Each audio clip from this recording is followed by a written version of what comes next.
Hello, this is Michael Chang, and in this video we're going to talk about subject-verb agreement as well as some tricky subject-verb agreement scenarios. There's also a transcript of this video below so you can read it and look at the examples at your own pace. So first, what is subject-verb agreement? In short, subject-verb agreement is where singular subjects take singular verbs and plural subjects take plural verbs. Here are two very simple examples. Number one, John walks to the store. John is a singular subject, so we need to match it with the singular verb walks. Number two, Jack and John walk to the store. Jack and John is a plural subject, so we need to match it with the plural verb walk. Pretty simple, right? Well, unfortunately, there are some tricky subject-verb agreement scenarios which we will cover here in this video. Tricky scenario number one. The subject and the verb are separated by several words. Take a look at the following example here. The room with the flowers is or are absolutely beautiful. Here, if we're not careful, we might think that the subject is flowers, which is plural and would match with the verb are. However, the actual subject here is room, which is the first noun in the subject phrase. Room is singular, so we should match with the singular verb is. The noun that you should match with the verb should be the first noun in the subject phrase. So make sure you always trace the subject phrase all the way back to the beginning before matching it with a verb. Tricky scenario number two. Collective nouns can be either singular or plural. Take a look at the following example. The group of students is or are walking to class.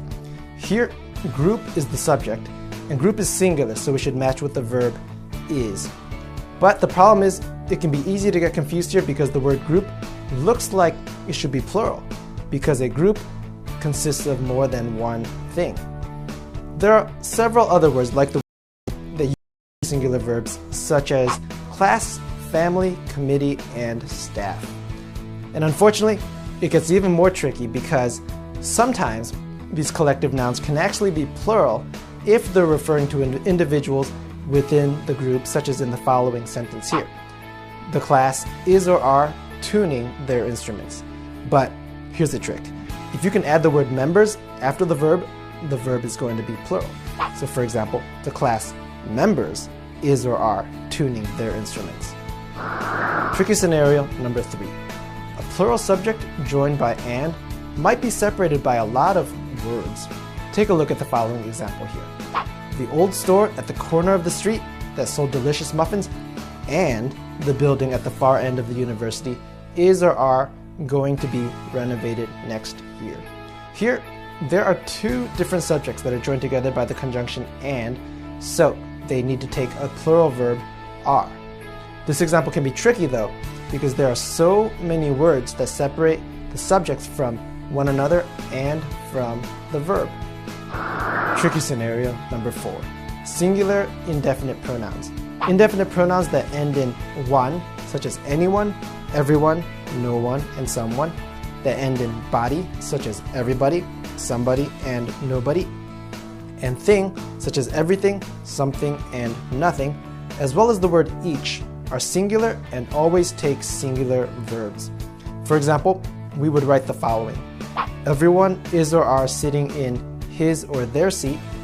Nobody has or have fallen down. And finally, each of the animals is or are unique.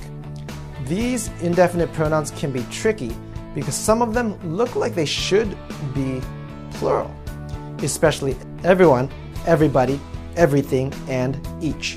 Take a look at the first example sentence here. A lot of people will want to write, everyone is sitting in their seat. But this isn't proper English because everyone is singular and there is plural. Also, take a look at the third example sentence here. The word each is usually followed by something plural, in this case of the animals, which is plural. But although we'll probably feel very tempted to give it a plural verb because that seems to sound right, it needs to take a singular verb. Tricky scenario number five.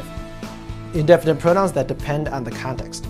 The indefinite pronouns all, some, none, either, and neither can be either singular or plural, depending on the context.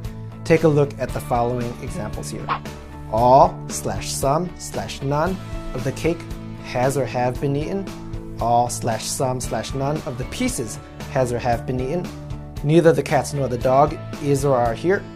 Either the cats or the dog is or are guilty.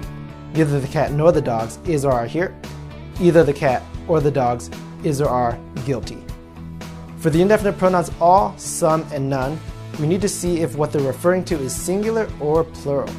In our examples here, cake is singular and pieces is plural.